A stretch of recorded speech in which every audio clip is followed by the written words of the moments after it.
I predict a riot. I predict a Line. riot. Hello and welcome back. You're with me. I see snap. Like and subscribe. And we have a new album from the Kaiser Chiefs. Despite my obvious enthusiasm, I don't think it's going to be a particularly good album. Spoilers! The British indie rock group, if that label even stands true anymore, with their sound feeling more confused than ever in their 8th studio album, Kaiser Chiefs' 8th Easy album. That's a name. Gaining widespread recognition in the mid-2000s with their energetic live performances, their catchy anthemic songs, gaining spots in the charts with songs like the previously mentioned I Predict a Riot, Ruby, and Oh My God. Kaiser Chiefs have released several successful albums and continue to be a prominent presence in the indie rock scene, although these days mostly appearing on adverts and reality shows.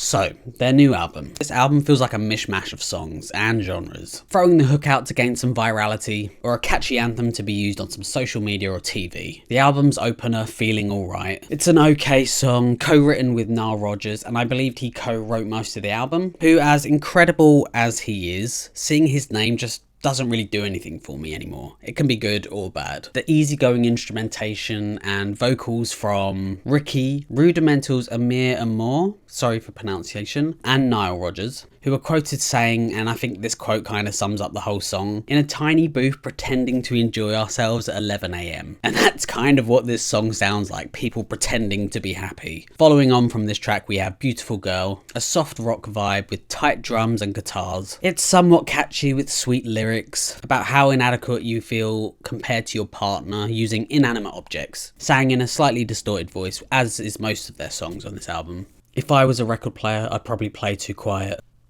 So sweet, so sweet. But despite the record player's faults, it's the crackles and pops which makes you unique and perfect at the same time. This is kind of the thing about the album. It feels like it's been done, in the sense that they just seem to be jumping on trends, but only slightly too late to wrap up a couple million streams, but late enough that it'll probably be forgotten until their next album. And it's exactly this with their next song, How to Dance, eye-rollingly spelt with the number instead of the word, with its new disco influence. Hey, Dua Lipa's songs are doing great, let's do that. It has some nice melodies and it'll probably be played out in the club somewhere. Nothing says dance like singing dance, dance, dance over and over. And the thing about this song and pretty much the whole album is it's not like offensively bad or anything, but it's not great either. It just feels like your run-of-the-mill radio-friendly music. It's missing that soul and it feels slightly lifeless. Take the next song, for example. This is how I think it happened. The band had a meeting and it went just like this. Hey man,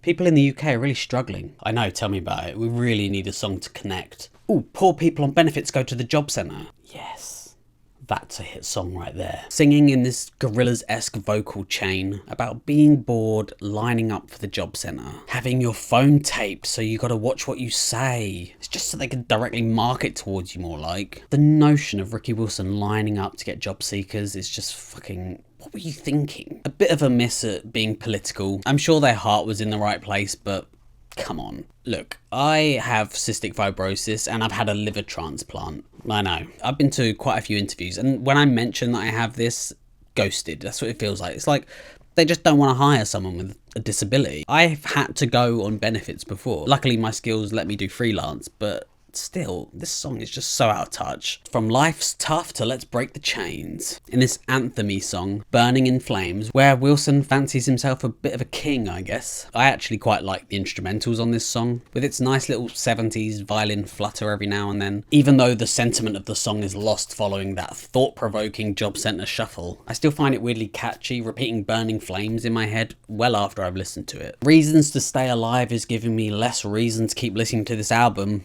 Jokes aside, this for me is actually one of the better songs on the album, with its growly bass and a bit more dynamic on the vocals, singing ma ma ma ma ma. I quite like the subject of the song with an obsession with sensationalism,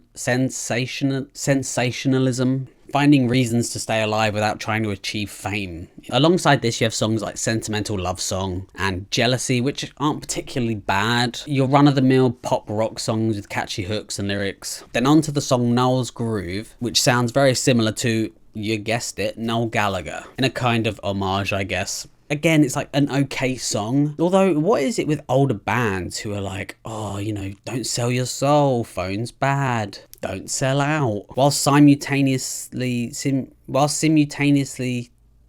at the same time making the most run-of-the-mill pop song around. Anyway, the last song on the track is an attempt to appeal to the lads with some kind of nostalgia, another pub anthem trying to capture that feeling of the whole bar screaming out, I predict a riot, instead of everyone shouting, lads, lads, lads, lads, lads, lads, lads, lads, lads. Okay. Here's the thing, the album itself is actually well produced, but it's almost sounding overproduced at this point. There's nothing really inherently wrong with how it sounds. There were some catchy melodies, but it just sounds like it's trying to replicate or take inspiration from songs that already exist and that do it better, making this album feel kind of tired and boring, trying to keep up with like almost outdated trends at this point. Kaiser Chiefs are trying to change and try something new, but they just sound lost. So, with all that, I want to give this album a 3.5 out of 10. Thank you for watching. Did you enjoy the album? If so, let me know. Feel free to like and subscribe. Thank you so much, and until the next time,